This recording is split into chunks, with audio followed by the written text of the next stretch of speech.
What's up, everybody? Welcome to episode 4 of the Operation Motorsport podcast. I got myself here, Richard Davenport, joined by Casey Sobel, Nolan Uke, and Damian Castro. All of us from Operation Motorsport. We're all veterans. Uh, we don't have to do a full interview with you, Nolan, but you at least got to introduce yourself, what you did in the military, what you do at OPMO, and then Damian, same thing for you if you don't mind. So my name's Nolan Uke. I served 20 years in the United States Army. I did 4 combat tours, retired in 2022. Since 2024, I've been a part of Operation Motorsport. Currently assigned with Meyershank Racing. And Damian, you can introduce yourself, but you don't have to say what you do with OPMO yet, because we're going to get into that in just a second here. Yeah, so I'm Damien. I did 13 years in the Army, did 2 combat tours. And I've been a part of Operation Motorsports for, I don't know, about a month and a half now, 2 months now. And I do the immersion stuff. So the e-motorsports league, that's where I'm at. Sick. And then, Casey, if you want to kick us off here, we were going to have our co-founder Tiffany on, but she's not feeling well. We were going to talk about the Beneficiary Advisory Roundtable, which is a new development here in Operation Motorsport. Casey's on the Beneficiary Advisory Roundtable, so he can give us a brief overview of what it was like. Yeah, so good experience so far. We're basically, think of an after-action report, and that's what us beneficiaries are doing. So there was a few picked individuals for each quarter. They're going to go through it. We're going to be the in-between of the good, the bad, and the ugly. So people on the board are the members. Any of you guys too, if you have any issues that you're seeing on the immersion side, you can let us know, and then we bring it up to the higher management and just kind of hash out there instead of having people bitch in the background, I guess. It's just a good way to actually get progress made on any of the issues. But yeah, that's the gist of what we're going to do on the advisory board. Yeah, so the whole objective is to just give the motorsport immersion veterans a more positive experience, I would say, so that everything goes smoothly, right? Yeah, like your typical military, right? You got people in the background that'll complain about something, but to the wrong people. So this is just a way that you can talk to someone you trust, and then if you want it passed up, we can do that for you. So I think it's a good initiative to make some meaningful change. I think so too. I think it's going to be a positive, and I think it speaks well to Operation Motorsport that they're taking that step to be able to listen to us and make those improvements. And it's not just the active beneficiaries either, right? They have some alumni on there as well. Yeah, Brent O'Connor, he's on there. I'm trying to think if there was another. There is another guy that's been out a little while that was on it. Our first meeting though was really just to get to see each other and get the background on what they're expecting. And Dave's on it too, right? Dave Bell? Yep, Dave Bell's on it. He's an alumni now. Yeah, and ID is the one running it for us. Right. Well, we can move on if you want to. We can talk to Damien first, and we can get to these other topics. So I'll pass it back over to you, Casey. You get to do a lot of early talking, I guess. Yeah. So Damien, nice to meet you. It's my first time meeting you kind of in person. Yeah. So normally we're on the track, so we don't. Yeah. Yeah. Nice to put a face to a name. Absolutely. So why don't you tell us a little bit about your role with the e-motorsport side of things? Yeah, so I am the program manager for our e-motorsport side. So I work with the staff that we have within our e-motorsport side to bring out our series. So currently we do just iRacing. I think it's going to be that way for a little while. We've got a lot of big things coming up. I can't really talk about it right now because I want to make sure that we've got everything nailed down for everybody before we say anything. We just started, as a matter of fact, I just had a conversation with Richard and a couple of the other guys. We're already planning for season 13. Season 12 is going on great. The guys did a wonderful job setting up season 12. I think there's a lot that can be said for the initiative that was taken by the guys to really put together season 12 the way they did. I'm coming in this position right at the beginning of season 12, so that's their baby. And I absolutely love it. I love our community. I love how we race together. It's really great to see everybody else on track. Then on our off days, people posting up hosted sessions, and people practicing and having a good time. It's a really great community standpoint that we have going, especially in our diversionary program. I recommend it to anybody that's getting into sim racing, or that, you know, that's a veteran that's looking for that community, that's looking for that place to really hang out and enjoy.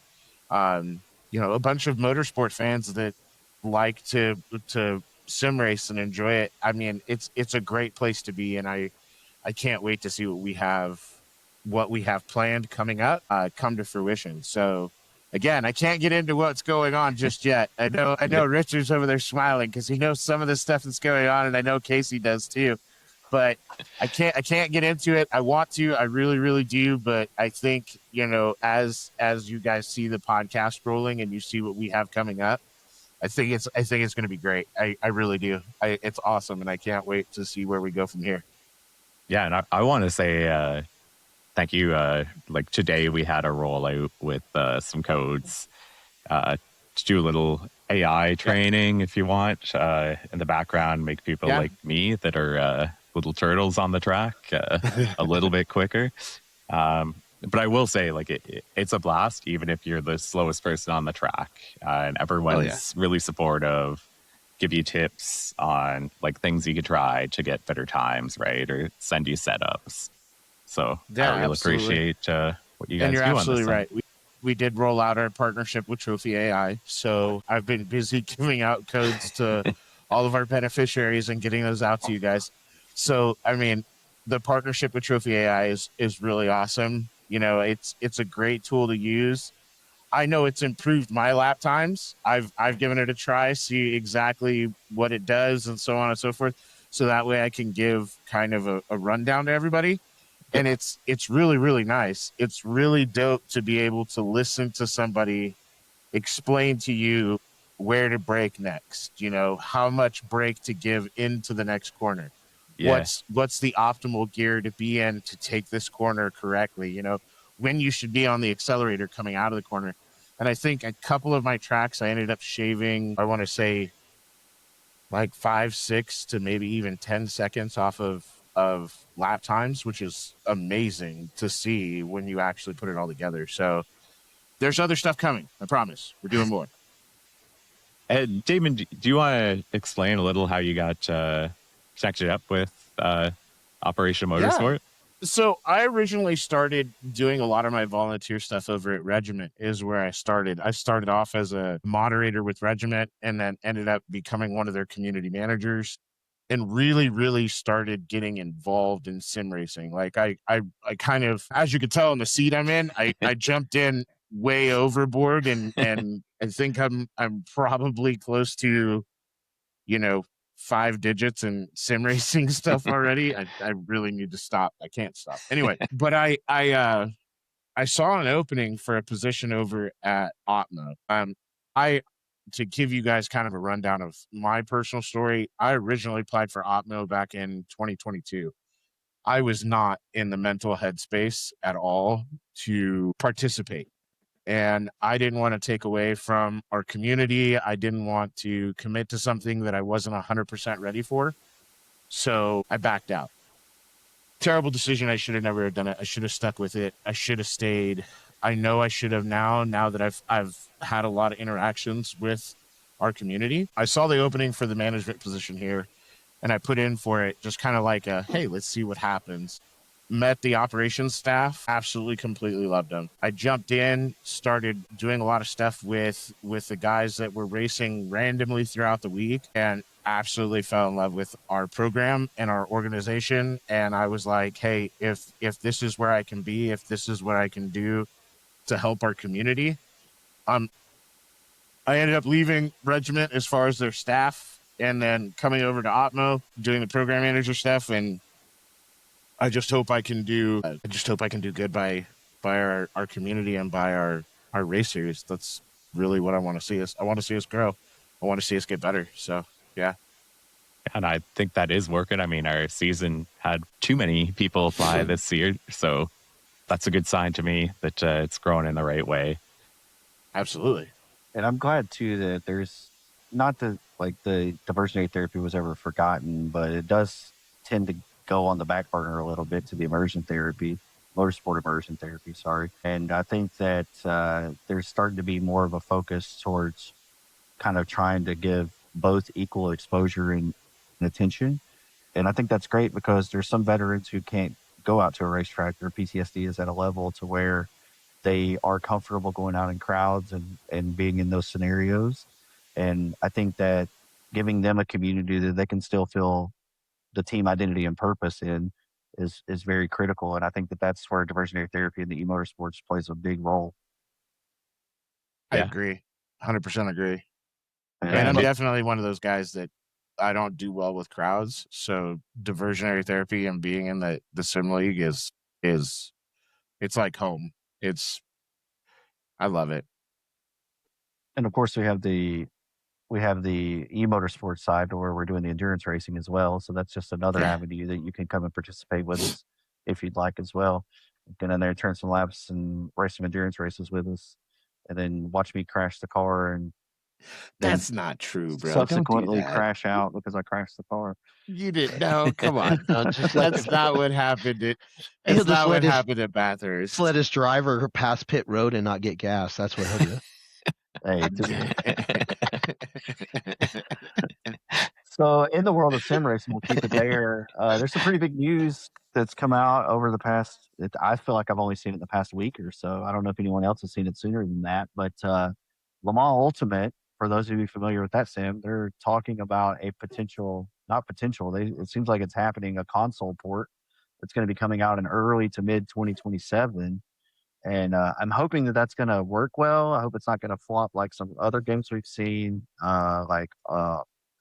well, there's Project Motor Racing, which I was super high on, and there's a couple of other ones out there. But I hope that they pull it off successfully and that they can integrate crossplay, and then we can start incorporating the console community into some of the races as well, and maybe we can run a couple of different leagues and give people options.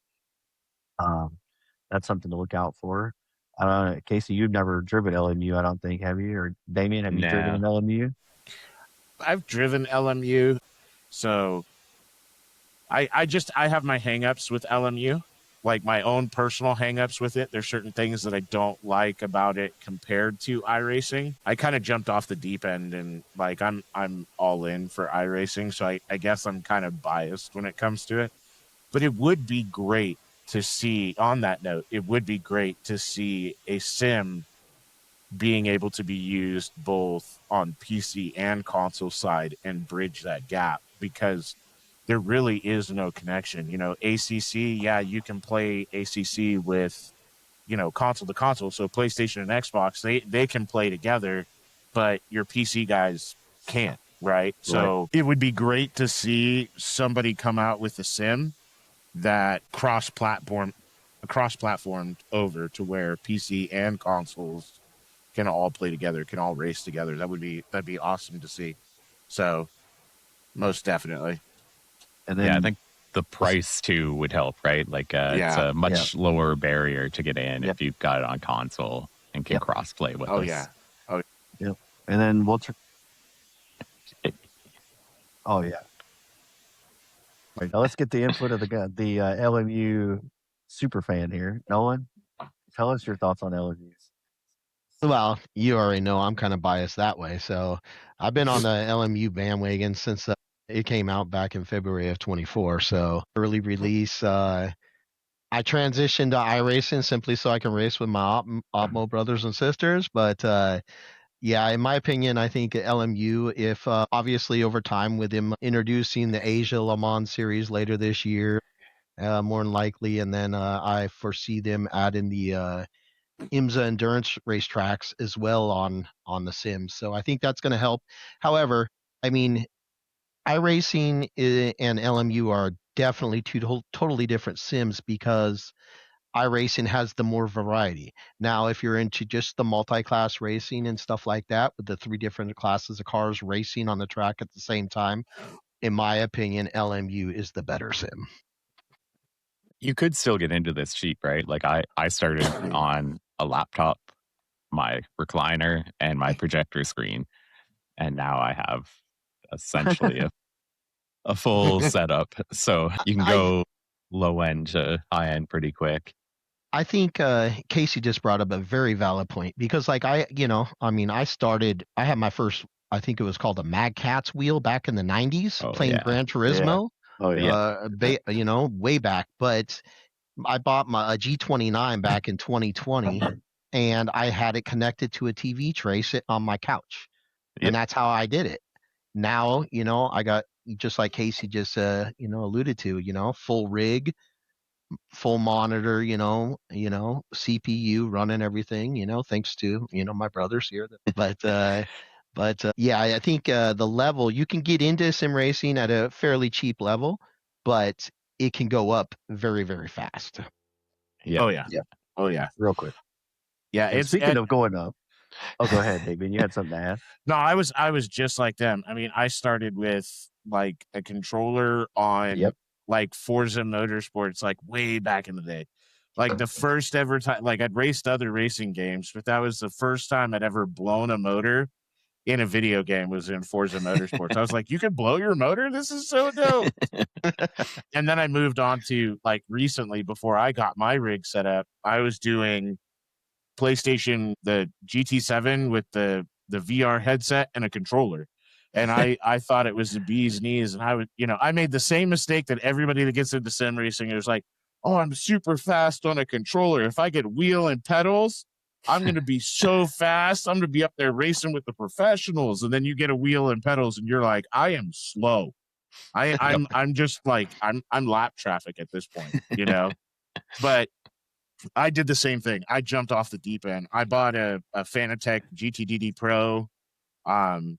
Then I bought SimLab pedals. Then I bought a 49-inch ultra wide monitor, and then I bought the whole rig. And now I have the solid back seat, and I went off the deep end. I got a $2,000 BMW steering wheel. It gets out of control really, really quick, but. By far for me, and I want to say this to any of our veterans that are watching that struggle with it, I had a huge problem with drinking. Since I started sim racing, I don't drink anymore. I'd much rather be in my rig, turning laps with all of my buddies and all of my brothers and sisters that we race with than trying to find the bottom of a bottle. It literally saved my life. I'm at the point now where I'm starting to try to lose weight because this seat is really, really tight. So I want to be a little bit more comfortable while I'm racing, but I love the fact that I don't drink anymore. I love the fact that I'm Well, more you don't have the money clear-headed anymore because you spend it all on Hell sim. no, I don't have the money anymore. It's all in the sim rig, but that's okay. But Hey, Richard, can I say something to Damien real quick? of course. Yes, sir. Hey, brother, I just want to congratulate you on your sobriety. Thank you, sir. You're talking to somebody that quit drinking over 8 years ago himself. So it's Nice. something you'll deal with for the rest of your life, but keep going, brother. Yeah. What got you to quit drinking there, Nolan? Korea. Korea. What? What in Korea? Soju is not my friend. I remember soju nights. Yep. Yeah. Well, I don't remember that night. And that's the problem, and that's why you quit. Yeah, I was at Camp Carroll, so I completely understand soju. I started out similar to you guys. I had a controller and I was watching a lot of Twitch streams of people streaming, and just happened to be in a stream talking about like there was a guy that works for GSI that was streaming, and he always drove MX5 cars, and I would watch his chat, and they would always goad me into trying to ask for a free wheel, and I was like, no, I'm not going to do that because I'm going to get banned from the chat. And I mentioned that they were trying to get me to ask for a free wheel, and somebody randomly in there was like, if you can come to Atlanta, Georgia, I'll give you a wheel. So I drove 6 hours to get a G923 wheel, still in the box that this guy gave me. And that's how I got started sim racing. And now, like you guys, I have a SimMagic Alpha, SimMagic FX Pro wheel. I got a full rig. My pedals that Peter just gave me, they kind of broke. The throttle died on them. So I'm waiting to RMA those back to Acetec, but I'm running Moza SRP pedals right now just to get me by. So, but speaking of Moza and expensive things, Moza has announced that they're going to do a full motion platform. And it's pretty interesting hearing from reading about the Moza motion platform, there's a couple of different things. For one, they're trying to market it from the press release that I read earlier. They're trying to market it as not just for sim racing. They're marketing it to be used in Grand Theft Auto, Red Dead Redemption, and also what was the other game? Cyberpunk.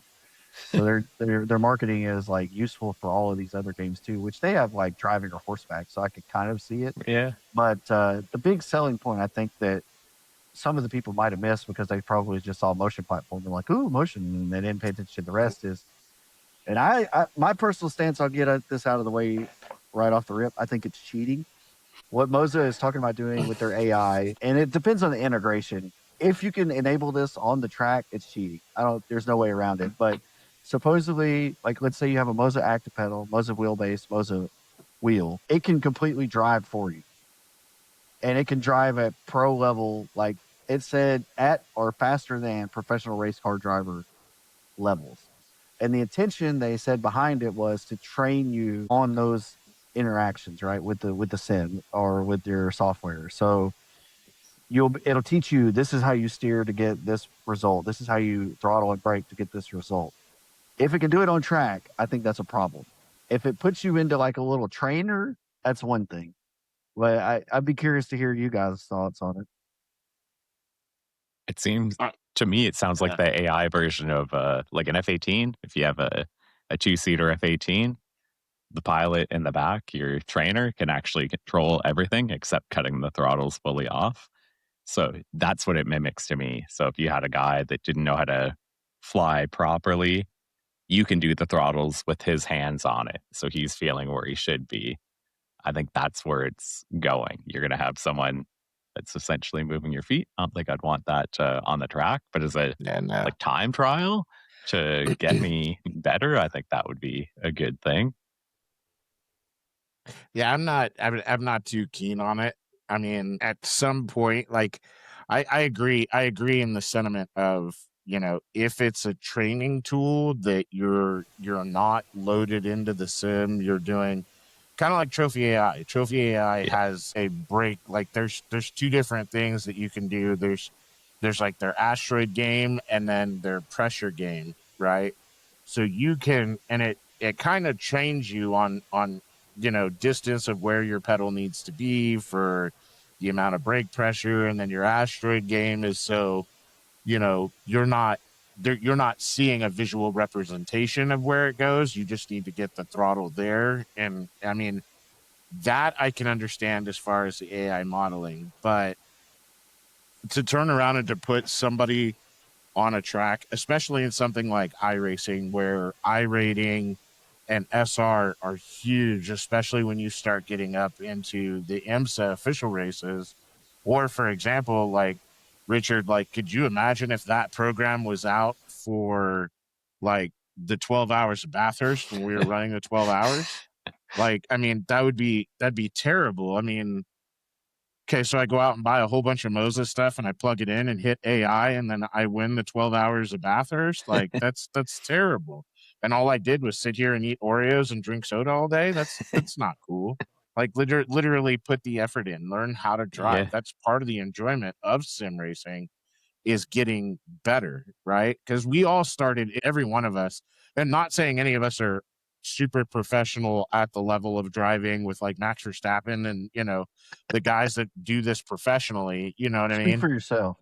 Hey, look, I'm just saying, okay? I'm not that good, but we all started at a really, really, really very basic understanding of this. And, we put cars into walls, spun off the track, caused all kinds of issues. And now a lot of us I still do. Oh, hell yeah. A lot of us put a lot of time and effort and practice into, like, we've got Coda coming up, right? I've definitely been on Coda, like trying to put lap times down, trying to use different software implementations from certain individuals to try to tweak my tune because, the tune isn't available for Coda yet. But like legitimately, I think that's all part of the sim racing experience and I think that AI platform can take away from that. And I think AI would be great to help with the setup, right? To make sure that, you're force feedback is correct, your brake pressure on your load cell pedal is correct, making sure everything's dialed in correctly. That I can understand, but literally being able to drive a car on track, that's not cool. I don't like that. Colin, what do you think? I concur. I mean, I spoke with Richard about this yesterday or something like that. If it's used as a training aid, that's one thing. But if it's being utilized during the race, no, 100%.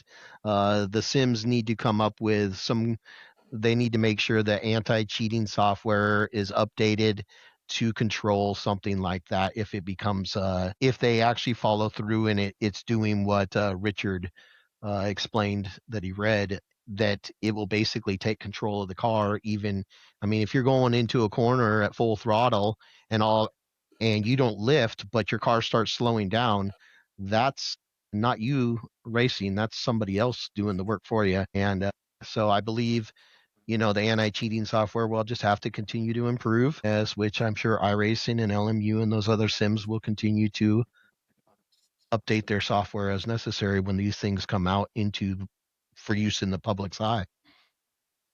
I don't like reading stuff on this podcast. I like it to be conversational, but I'm going to read you exactly what Moza said so everybody can hear it. At its core, it is a built-in AI driver development in-house by the Moza AI team, trained through reinforcement learning to perform at a lap time comparable to, and in some cases exceeding, top-tier professional drivers.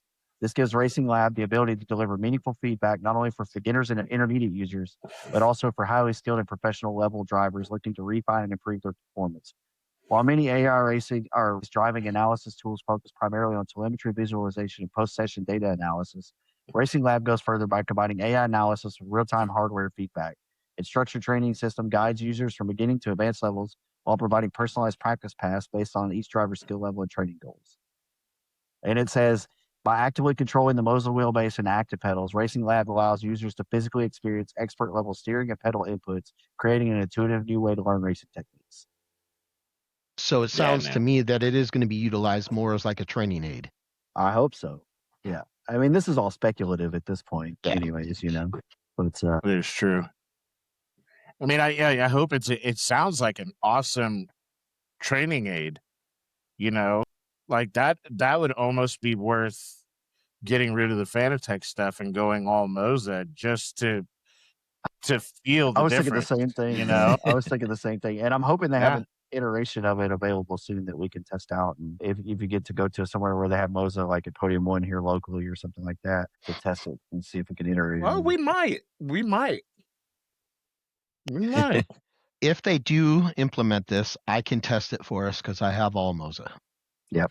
Oh, there you go. Yeah. That would be really you can't test interesting to hear. you don't have the Not active pedal. though. No, but I got the wheelbase and the wheel, and should still be able to. If it's one of those, if it's a training aid, or does it go into the race with me? Yeah. That'd be just, interesting to hear. Just do a shout out on the podcast, and if Moza wants to send some equipment, Moza. Nolan, he's Moza, reach out to me. 100%. Reach out to me. Here and available. Yeah. Hey, I bought Moza, so I jumped on the Moza bandwagon right when they first came out, to be honest with you. After I had my G29, everybody, that's, Fanatec was having their issues, and I'm like, do I want to go with a new company that doesn't have a reputation in the sim world? And, obviously, it's not made in the US or nothing like that. But I jumped on it, and I probably got probably almost 5,000 hours total on my equipment. However, I have had to replace my SRP pedals one time. So, but you're talking about a pedal that's what, $170-ish dollar pedals. Yeah. I mean, they're load cell pedals, but they're nothing special. But but they do the job. Yeah, so I think we're all excited but trepidatious. Yeah. So that's what I would say about this. So I'm excited to see how it develops. In other racing news, well, first of all, let's talk about so we got coming up for us with Operation Motorsport on the motorsport immersion side of things. We got one guy here will be going to Sebring tomorrow, right? That's right. Yeah, so Nolan will be heading down to compete in the 12 hours of Sebring. And then we have the next weekend, I'll be flying out to Sonoma for the kickoff of the SRO season. And then in the diversionary side of things, we have our leagues going strong. We have race 3, right? 4? Race 4. I believe it's race 4. I Is can it tell 3? you right now. I think it's 4. I thought you guys just ran a We did backup Watkins race. Glen. We did Road Atlanta. Yeah, I guess you're right. I guess it is 3 officially. Yeah. So we'll have race 3 tomorrow night at COTA, Circuit of the Americas. Yes. And then we have just confirmed today, actually, Nolan and one of his crew members from the Meyer Shank Racing team will be carrying the Operation Motorsport banner for the virtual 12 Hours of Sebring next weekend. So we'll have an Operation Motorsport car out there representing for that on the e-motorsport side of things. So just to so my teammate is the actual car chief for the number 60 hypercar in the WeatherTech series for Meyer Shank. Oh, amazing! Yeah. And his name is Mitch, and remember that name because we're gonna aggressively pursue getting him on as a guest as well. We should. Yeah. That would be awesome. And then back to the real world of motorsport racing. If you're a Formula One fan, you might have heard recently that Formula One has canceled the races in Dubai and Saudi Arabia due to the ongoing conflict in Iran. And as us being veterans, we know that sometimes those feelings of, flashbacks or reliving the trauma can come from unexpected places. So if you're dealing with any of that, kind of anxiety or the overwhelming feelings from the experiences you had due to the conflict in Iran, so that's what we're here for. We're not mental health professionals. We can't give you mental health advice, but we can offer an ear from someone who knows what you're going through. So please reach out. That's what Operation Motorsport is here for. And it's a very serious thing. And any of us will be more than happy to give you the time to get your feelings out however you feel appropriate. And I know I'll let these other guys speak, but I know that they feel the same way. Yeah, 100%. I do stuff like this all the time. Buddies on the Canadian side anyways, help guys with Veterans Affairs claims, people who are going through hard times, transitioning. And then obviously I've got friends that are semi-involved in what's going on in the world. So yeah, they see us, great people to reach out to, even if you just want to vent what's on your mind. Yeah, I agree. I mean, it's from the motorsport standpoint, being a Formula One fan, it's sad to see that both those Grand Prix are not going to be run this year because of it. And no replacement either. Yeah, no replacement either, which is sad. I mean, don't get me on a tangent of the cars this year, because I'm not a happy camper with the cars this year. The cars are terrible, but we'll stop there because I'll get on a huge tangent about the cars. But it is terrible to see that both of those Grand Prix are canceled. I know some of the guys I served with, they served right near the Iranian border, so it's hitting pretty close to home for them. And it's one of those things that, I'm a huge advocate for, and I believe everybody in here is, reach out. If you're having a hard time, if you're struggling, as I tell all my guys, even years and years that we've been out, and my phone is never off, my ringer is never off. I don't care what time it is, day or night. I'd much rather lose a night of sleep or, sit down and stare at a wall with you if that's what we need to do. But definitely reach out. That's really important, especially with what's going on in the world and the op tempo of everything that's going on. Reach out, be a part of your community. Take care of each other, because that's really what we need to do. So don't be afraid of it. There's nothing wrong with reaching out. There isn't. I 100% concur with the other gents, what they have already said. I will state, though, Operation Motorsport, there's lots of veterans groups out there, and there's there's there's groups for hunting and fishing, and I mean, I'm sure you guys can help me with plenty of other groups, but there's lots of groups out there. And it was not that long ago that somebody explained to me, is like, look, you just had to find your group, your tribe. And honestly, this is my tribe, is Operation Motorsport. And so, like the other gentleman already said, if you're a veteran that's struggling with things, don't just sit there. Get out there, look around. There is a group, there is a tribe that you will feel like you have a sense of belonging and a sense of purpose again. Obviously, we'd love for you to come to Operation Motorsport, because we are a growing family. This organization is still fairly small, considering what are we on, year 9 now? Is that what they're year 8 or 9? Yep. Yeah. 9. So it's still a fairly small alumni within the Operation Motorsport. However, until we end 22 a day, the mission won't stop. And I think it won't stop even then, because once you end it, it doesn't mean like you're still 100%. going to have people struggling and still need Absolutely. help. So, and then, sorry to end on 2 bad things, but we got to go with another bad. Oh, like we have to have fun. Oh, go ahead, Dylan. Did you already mention that they also canceled the first WEC race? But I didn't even know that. Yeah, They canceled the first WEC race. Yeah. Interesting. Because Where was that one at? Bahrain. Yeah. Oh, well, yeah. I mean, it's terrible. I mean, it kind of, just from a motorsport standpoint, and I know all of us are motorsports fans, right? From WEC to IMSA to SRO to Formula One, NASCAR, through and through, like, rally. All of us are fans of motorsport. Personally, I think it's tragic that, something that brings so much joy, which is motorsport for us, right, is curbed or curtailed for things like this. It's terrible. I don't want to see anybody get hurt. I don't want to see anybody, it's terrible to see anybody get hurt or any of this, but motorsport has really been an outcry, at least for me. And I know you guys probably feel the same way. It's really, watching cars go around a track on squiggly circles or circles in general. It literally, it's great because it gets me out of my bad spaces, right? So seeing stuff like this, just, and listening to, obviously it's for the safety of the drivers. It's safety for everybody participating. It's safety for everybody being there.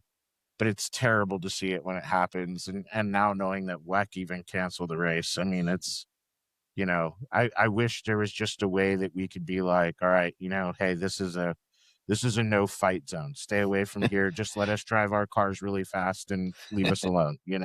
That'd be great. You know what I mean? Yeah, it's unfortunate, man, because a lot of good racing is not going to get to happen now, and I mean that's affecting livelihoods too. Like people are going to miss out on potential, money that they could have been making from working those races and everything. So, and then, like I said, we got more bad news. I don't like being on bad news. We like to have fun here, but there was an accident at Kennedale. I think it's the Speedway over in Texas, where, from what I understand, Nolan did more research on this than I did, believe it or not. But it was a World of Outlaws race, and Nolan, you can explain what happened. But there was a marshal there that was killed, I believe, due to the accident. Yeah. So what it looks like is there was 2 or 3 cars involved in an accident on the track. After the recovery of the vehicles and everything, it looks like 2 of the side-by-side safety vehicles collided in the infield, and resulting in one of the occupants of one of the side-by-sides being fatally killed or injured. And the other guy's in bad shape too, I think, from what I understand. I didn't hear anybody else of Yeah, there was one killed, one injured, from what I understand, which is, it's just a reminder, life is precious, but also this is a dangerous sport that we're participating in, and you've got to keep your head on the swivel, just like you did in the military when you're downrange, or even sometimes when you're here not downrange, just to stay vigilant and look out for each other. That's what I'm saying.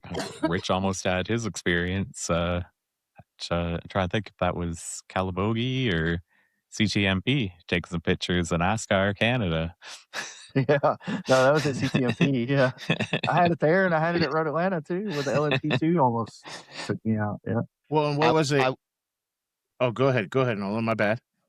Just a real quick note, as somebody that spent 9 races last year in the IMSA season, the paddocks are very dangerous. If you're walking with your wife and your kids through the paddocks, please have your heads on a swivel, because there are going to be moving race cars, tuggers, all kinds of moving pieces, and pretty much any of those can actually kill you. The fact is when you're in the paddocks, just please have your head on a swivel, because there are, most of us are there working, and we're trying to get our jobs done and stuff. However, we don't want to injure the fans.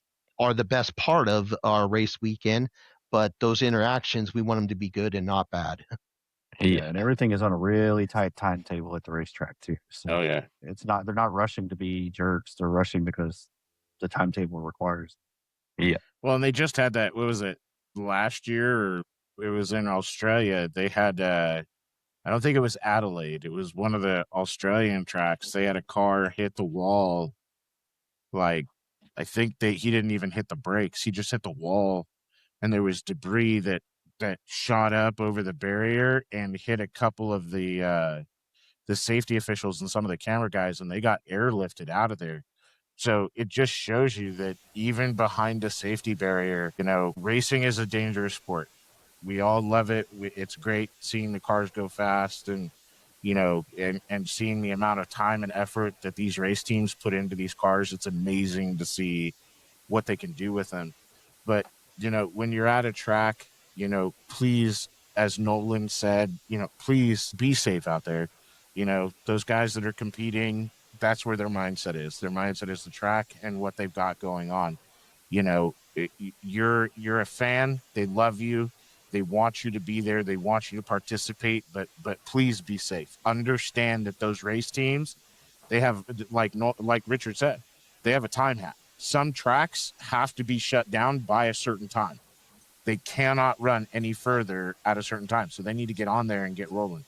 So just be safe when you're on the track. And for the safety officials, Mr. Hurt, who passed away, to his family and friends, our condolences from our family to yours. Most definitely it's a tragic thing. And I'm personally saddened to hear that we lost an official with that much experience and that much time, but accidents do happen, so definitely pay attention out there. Be safe out there, guys. It's a cold, cruel world sometimes. Yep. Well said. I think that's about it for us this episode. We went a little That's over our it? normal Yeah. time limit. That's all we're doing? I mean, what else you want to talk about? We got. I don't know. I thought we were going to hang out and, talk about some silliness or something. Well, Rexy, speaking of silliness, Rexy, Nolan just mentioned Rexy. Rexy will not be at Sebring. I don't know if you guys saw What? that. Oh, yeah, I just saw that. Roxy is driving instead of Rexy because Rexy is upset because for the past two Daytonas, Rexy lost his mouth. So they're putting Roxy out at Sebring. Really? So if you're a fan of the pink car, now's your chance to go out and see Roxy out at Sebring. That's funny. But yeah, so like we said, guys, never hesitate to reach out, operationmotorsport.org.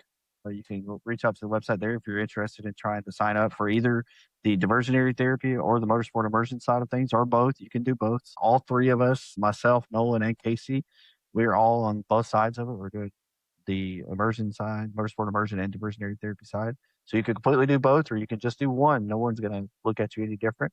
But yeah, reach out, give the organization once over. And if you're someone who's looking to support an organization and you're wanting an organization where your money can see a true impact, I mean, we're all living testaments of what Operation Motorsport is capable of, the power of the organization. So, again, reach out to 100%. one of us. My email is my first and last name, richard.davenport@operationmotorsport.org. I'll direct you to the right person, and we'll get you sorted out.